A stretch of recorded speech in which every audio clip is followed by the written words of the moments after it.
nødt til at lukke døren ind til mig.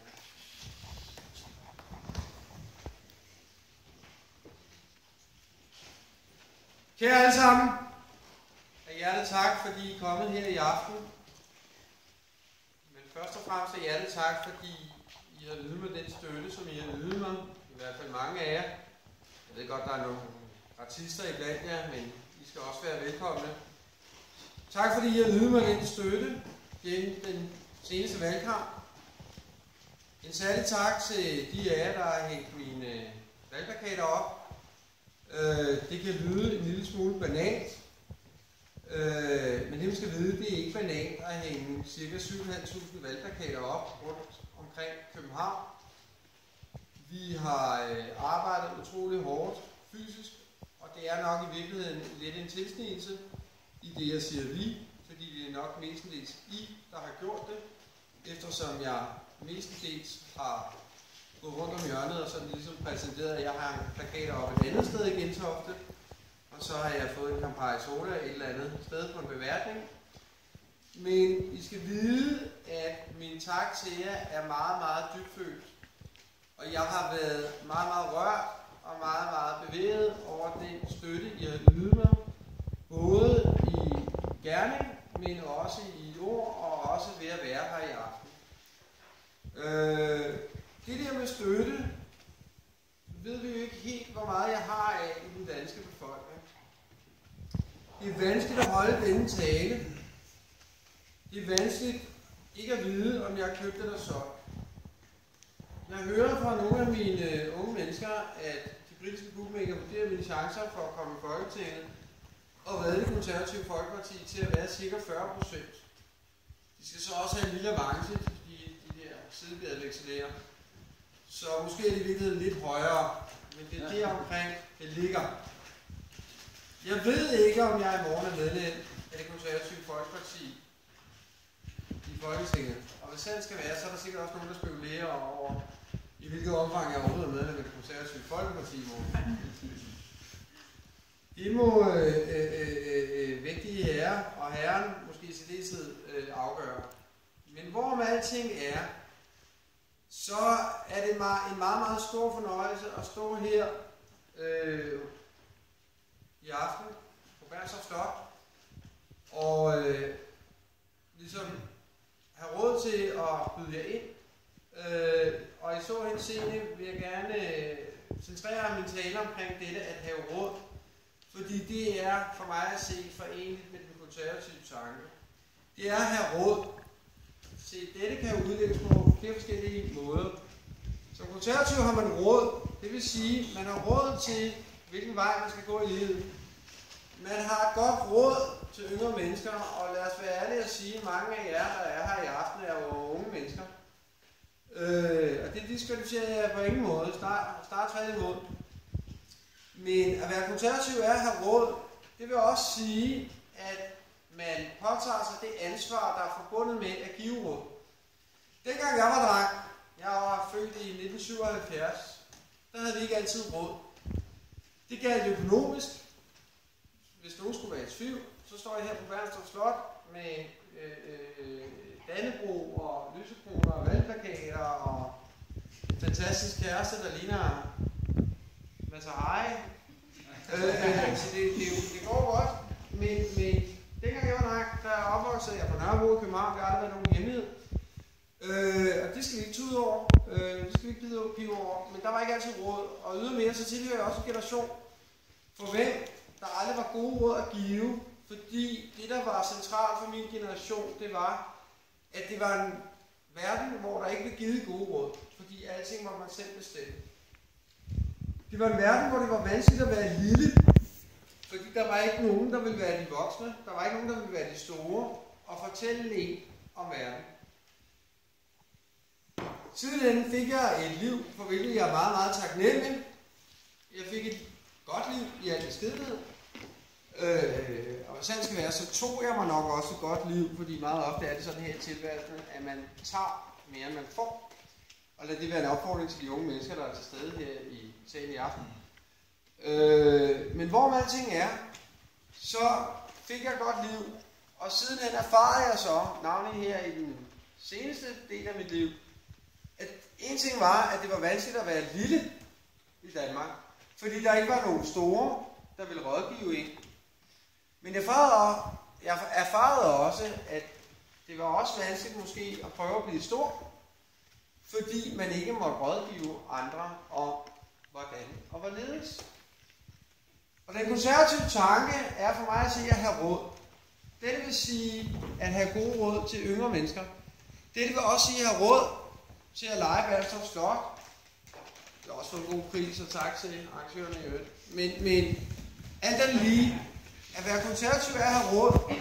Det gælder økonomisk, det taler vi ofte om, og det skal vi også vedblive at gøre, men det gælder også menneskeligt. At være konservativ er at have råd, også til at være sympatisk over for dem, der har brug for et hjælpende hånd. Også til at hjælpe dem, der ikke kan klare sig selv, og de findes i vores land.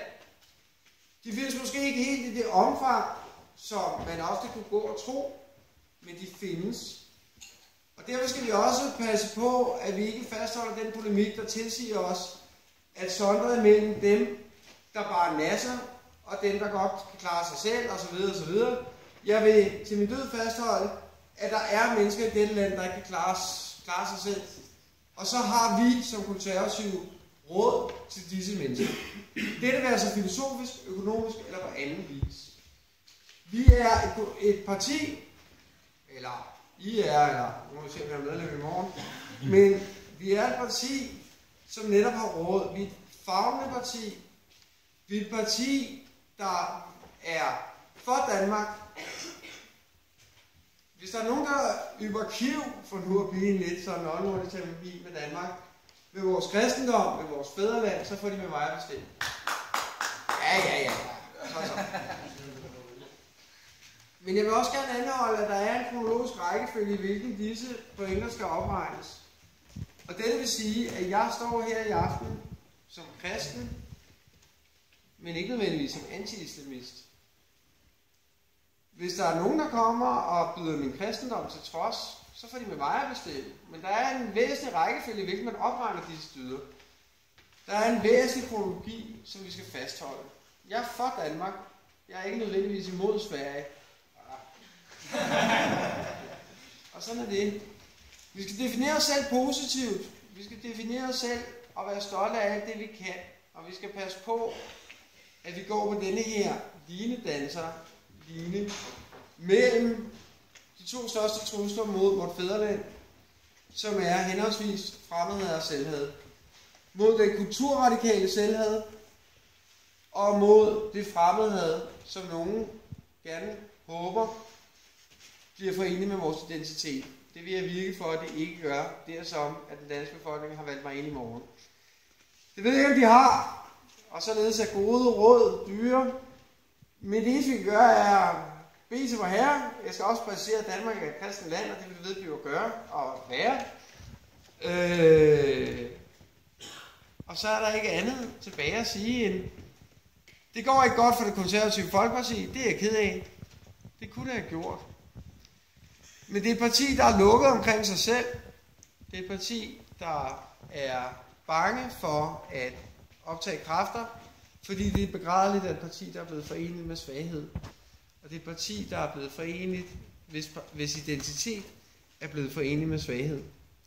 Jeg tænker mig, at jeg kan huske, at Thatcher, ikke at hun nødvendigvis skal være et forbillede, men der som hun skulle, så skulle det være for citatet om, at hun en gang efter sin pensionering blev spurgt, hvad er din største fortjeneste, hvortil hun svarede, New Labour.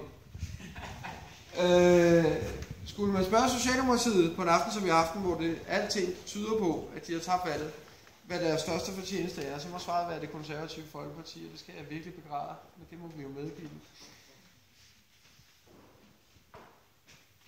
Sidst men ikke mindst, så kan man sige, at jeg har sagt tak til jer alle sammen i aften, og det er dybfølt tak, fordi I kommer. Og tak, fordi I er her. Det betyder meget for mig.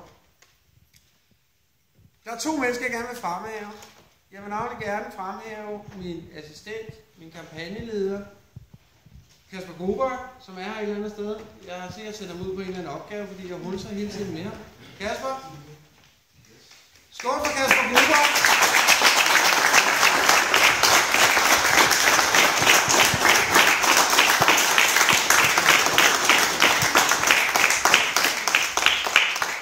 Kasper har nærmest boet sammen med mig de sidste 14 dage til 3 uger. Kasper har hentet bajer, jeg har fyret ham cirka 100 gange.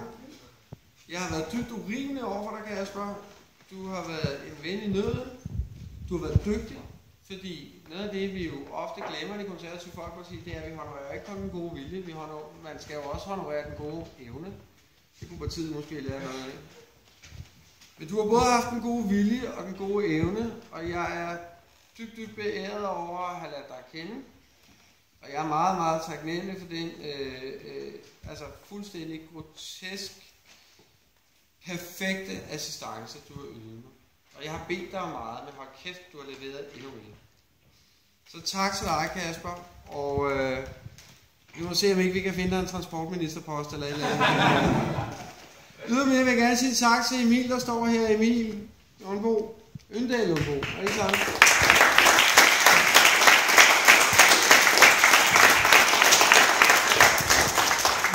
Mens Kasper typisk har siddet hjemme i forførerbunkeren, som jeg kalder hovedkontoret, og ligesom planlagt med mig, hvad der skulle ske, og så videre, så har Emil været min mand i felten.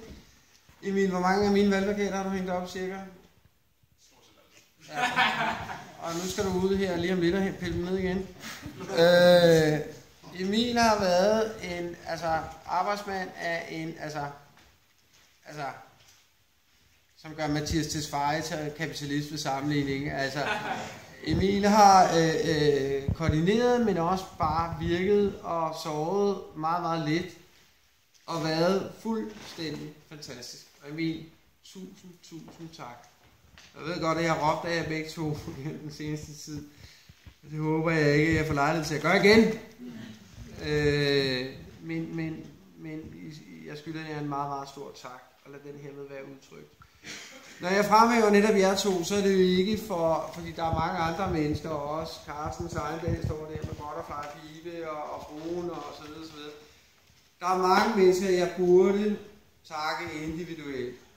Og det vil jeg gerne gøre i aften over et glas vin. Vi kører først om en halv time, skal. Men I skal bare vide, at jeg er forsamlingen som helhed betragtet utroligt taknemmelig. Også elektrikeren dernede, der satte lys på plakaterne, og hedder... Hallo. Jeg har fået en lysmænd, der hedder Poul Henningsen, altså men jeg er alle sammen.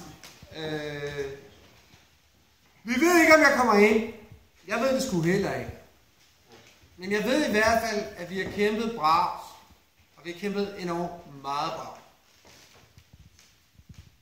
Om ikke andet, så dør vi med støvlerne på.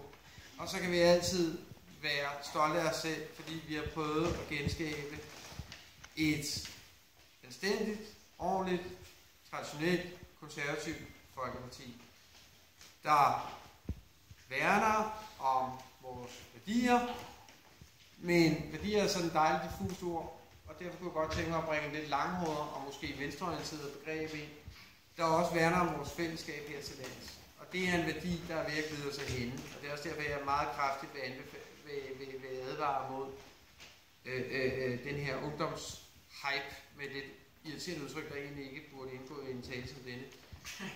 Og følgeligt knyttet til Liberale Alliance. Vi har et ansvar som konservative. Vi har råd, altså økonomisk eller på anden vis. Vi har erhvervet os nogle erfaringer ved at være frække, ved at være dygtige, ved at være stræbsomme, sådan som vi har været i denne kampagne.